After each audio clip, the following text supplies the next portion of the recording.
जय श्री हरि। बैसाख मास महात्म्य का 22वां अध्याय। व्यास कहने लगे, हे महात्मा, मैं अत्यंत दुर्बुद्धि और पापी हूँ। आपने मुझ पर बड़ी कृपा करी कि जिससे अब मेरी बुद्धि दूषित होकर खोटे कर्मों में न जाए। अतः आप मुझे उपदेश कीजिए।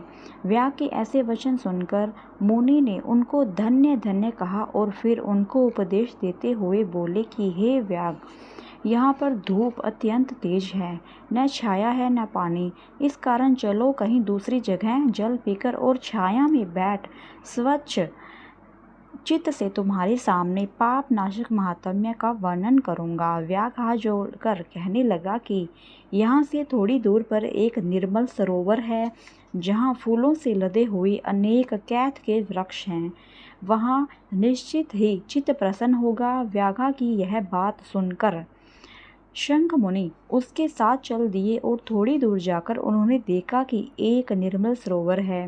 मुनि ने उस सरोवर में स्नान किया, फिर देव पूजन कर व्यास के लाए हुए श्रम नाश मीठे कैथ के फल खाए। तत्पश्चात व्यास कहने लगा कि महात्मन, यदि आप मुझ पर कृपा करो तो यह बताइए कि कौन सा कर्म करने से मुझे व्यास जैसी बुरी योनि मिली और फिर आपका सत्संग हुआ।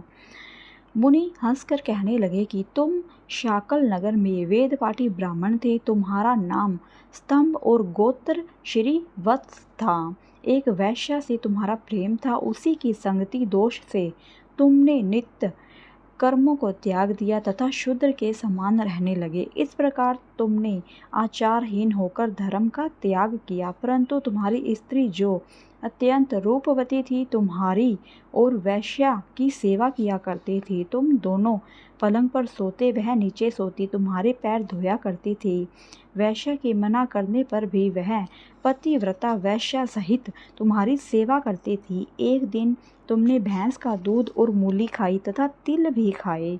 इस अपच्य भोजन से तुमको दस्त और वमन दोनों होने लगे और फिर दारुण भगंदर रोग हो गया। जब तक घर में धन रहा, वैश्या भी वहाँ रही, फिर सब धन लेकर वह भी चली।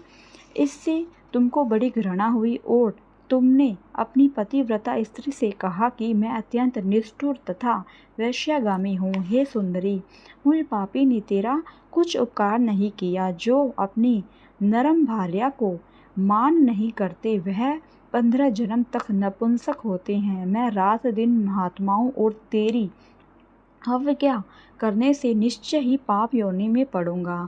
तेरे विनीत भाव पर भी मैं महाक्रोध ही करता रहा हूँ। इस प्रकार कहने पर वह तुम्हारी स्त्री हाथ जोड़कर कहने लगे कि स्वामी, आप ऐसा क्यों कहते हो? मैंने आप पर कभी क्रोध नहीं किया। यदि मुझको कुछ दुख प्राप्त हुआ तो मेरे कर्मों का फल है। आप मेरे प्रति दीनता और लज्जा मत करो। जो स्त्री अपने पति के क्रोध को सहन करे वही साध्वी है। ऐसा कहकर वह अपने पिता व भाई के घर से कुछ धन लाकर तुम्हारी सेवा करती रही। दिन रात मलमूत्र धोकर तुमको शुद्ध रखती तथा कीड़े आदि निकालती। रात दिन नींद आदि त्याग कर अपने भर्ता के दुख से दुखी होकर कहती, हे पितेश्वरी, तुम मेरे पति को रोग से मुक्त करो तथा मेरे पति को पापहीन करो। तब महात्मा देवल वैशाख में गर्मी के मारे संध्या समय तुम्हारे घर आए। उसको देख तुम्हारी स्त्री कहने लगे कि अब वैद्य मेरे घर आ गए, अब इनके द्वारा मेरे पति का रोग नष्ट हो जाएगा। उनके चरण धोकर तुम्हारी स्त्री ने अपने सिर पर वह चरणोदक छिड़क लिया। फिर महात्मा को गर्मी से व्याकुल देख शरबत पिलाया। दूसरे दिन प्रातः वह महात्मा चले गए। उधर तुमको सन्निपात हो गया और जब तुम्हारी स्त्री ने तुमको त्रिकूटा पिलाया तो तूने उसकी उंगली को काट लिया। तभी तेरे दांत भिज गए और उंगली तेरे मुख में रह गई। ठीक इसी अमावस्या में तुम्हारी मृत्यु हो गई और उसी वैश्या के ध्यान में तुम्हारे प्राण निकल गए। तब तुम्हारी चिता के साथ ही वह भी सती हो गई। इस प्रकार सती होने तथा बैसाख में शरबत पिलाने व चरणोदक सिर पर छिड़कने से वह सदगति को प्राप्त हो गई। यद्यपि तेरे सब पाप नाश हो गए थे, परंतु अंत समय में वैश्य का ध्यान करने से तूने व्याघ के घर जन्म लिया। इसी कारण तू सदा हिंसा में लगा रहता है और चित्त उद्वेग में रहता है। तूने अपनी स्त्री को शरबत पिलाने की आज्ञा दी थी, इसी कारण व्याघ योनि पाकर भी धर्म पोषने की तेरी सद्बुद्धि रही। तूने भी मुनि के चरणों का जल अपने सिर पर छिड़का था, इसी से तुझे सत्संगति प्राप्त हुई। तुमने अपने पूर्व जन्म में जो कर्म किए थे सब तुमको बतलाए। तेरे ये सब पाप पुण्य मैंने दिव्य दृष्टि से देखे हैं। अब तुम्हारी कोई और गुप्त बात पूछने की इच्छा हो तो वह भी पूछ लो। तेरा चित्त शुद्ध हो गया है, अतएव तेरा कल्याण हो। 23वां अध्याय। व्याघ कहने लगा कि महात्मन, भगवान विष्णु कैसे हैं, उनको कैसा जाना जा सकता है, और वैशाख धर्म क्या है जिससे भगवान प्रसन्न होते हैं। व्याघ के इस प्रकार पूछने पर मुनि कहने लगे कि सर्वशक्तिमान, निर्गुण, निश्चेष्ट, अनंत सच्चिदानंद स्वरूप है और संपूर्ण चराचर विश्व के स्वामी हैं। अब मैं उनके लक्षण बताता हूँ, जिससे उत्पत्ति, स्थिति, संहार, आवर्ती, नियम, प्रकाश, बंध और मोक्ष होते हैं। पंडित लोग उसी ब्रह्म को विष्णु कहते हैं। ब्रह्मादिक देवता सब उन्हीं के आश्रित हैं।